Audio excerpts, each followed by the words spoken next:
Losing self-will, October 3rd. Our egos, once so large and dominant, now take a back seat because we are in harmony with a loving God.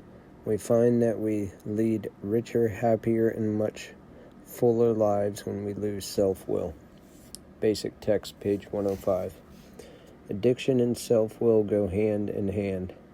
The unmanageability that we admitted to in step 1 was as much a product of our self-will as it was of our chronic drug abuse.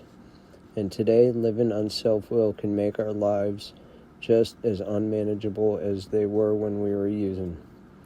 When our ideas, our desires, our demands take first place in our lives, we find ourselves in constant conflict with everyone and everything around us. Self-will reflects our reliance on ego. The only thing that will free us from self-will and the conflict it generates in our lives is to break our reliance on ego. Come to rely instead on the guidance and power offered by a loving God. We are taught to consult spiritual principles, not our selfish desires, in making our decisions. We are taught to seek guidance from a higher power, one with a larger vision of things than our own. In doing this, we find our lives meshing more and more easily with the order of things around us. No longer do we exclude ourselves from the flow of life.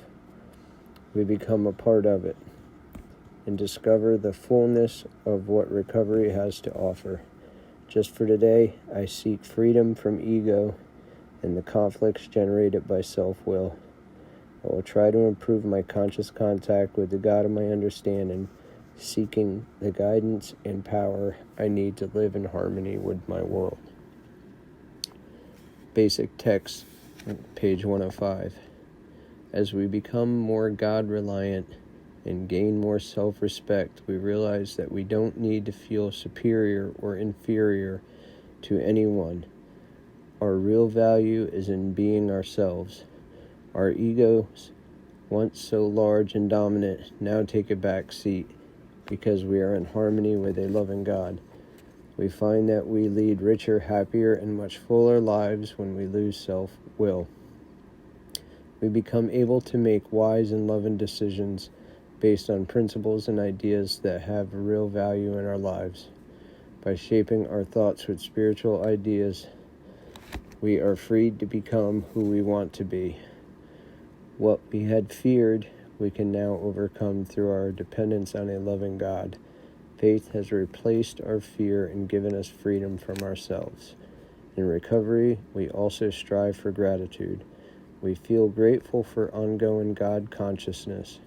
Whenever we confront a difficulty that we do not think we can handle, we ask God to do for us what we cannot do for ourselves.